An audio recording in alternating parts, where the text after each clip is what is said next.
Today we're going to talk about 5 tips, or better said 5 strategies that will help you tell the story better. So it can be in a vlog like this, very simple, it can be in a film or like in a conversation. It's all about what we people want or what we people expect when we're watching something. Coming up.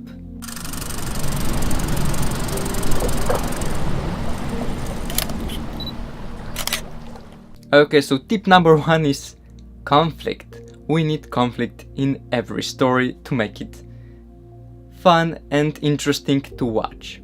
So we people are naturally interested into conflicts and want to know what happens after that. So if we implement this into a story, it becomes more interesting itself. Simple as that. Let me give an example. So we all know Romeo and Juliet. They came from 2 families that don't like each other, but they love each other, so that's a conflict. Because they were not supposed to like each other, but they do. And we're naturally interested into what will happen next, because that's a conflict. Tip number 2, it doesn't have a name itself, but I'll explain in a second. So we've all heard about the beginning, middle and end, but this doesn't help anyone. So we would rename this as normal, explosion, new normal.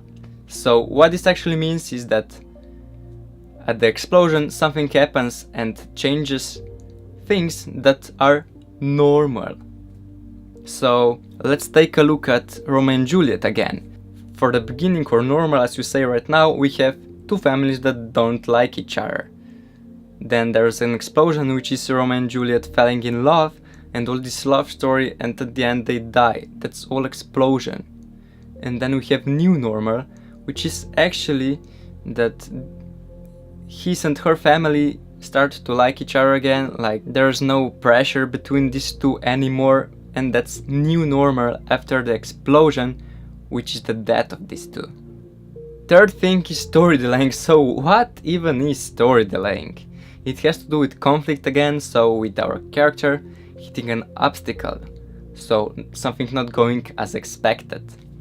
So we want something that hasn't got as expected to last long time, and for viewers to ask things inside their head like, will the character live?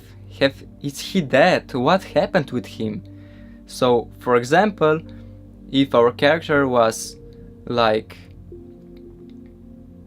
I don't know, if he fell from the cliff and they are searching for him, they don't know if he's alive or if he died, we don't know, and so doesn't the viewers if we doesn't show this right away. Like right away we would show that he fell from the cliff and then him dead down there, or we could show him like falling off and then not seeing him when someone else looks down.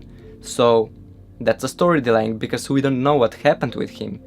So there can be an expedition searching for him, whatever. We want to delay stuff, and that's story delaying. So the viewers will ask themselves questions in their heads when they will be watching our film, vlog, whatever. It applies to everything. And that's the charm.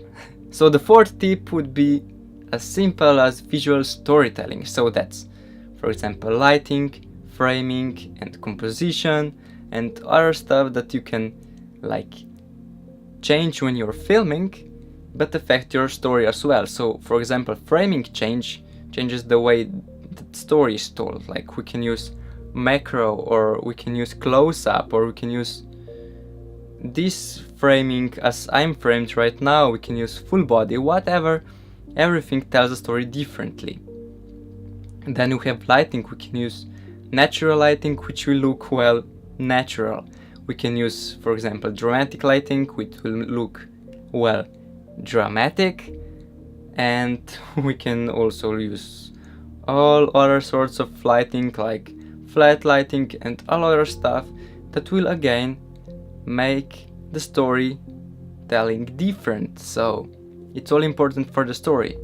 Then we have composition, which is like guiding lines and rule of thirds, which you, I believe, heard already, and if you didn't, just search it up. They're really simple things, like lines that are guiding to the subject, like to my face, for example, if I would have something right here, and rule of thirds if I would be like here or here in the frame. Simple, right? So the last fifth tip will be another yet simple but important thing, and that's audio. You're listening to me right now as well as watching, of course, but isn't audio equally important as the video, if not even more?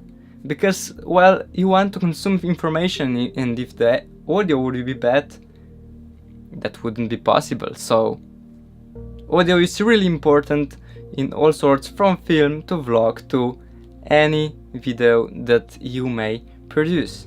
So think about investing into a microphone if you don't have one already.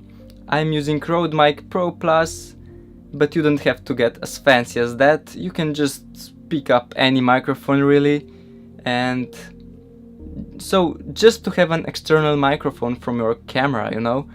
So maybe a phone microphone will do good as well. I've used that in the past multiple times and it did great job just on a smaller distances. So you need to keep your phone close to the subject that's talking or anything that you want to get the sound from. So I would like place my phone here, like where you can't see it anymore, but is close enough to me to capture good sound, you know. I hope you've enjoyed and that you've learned something new about storytelling and how to tell a story better in general. So if you enjoyed, please like this video and make sure to subscribe if you're new, because I will be putting out more content like this on a weekly basis. Keep creating and see you on the next one. Bye!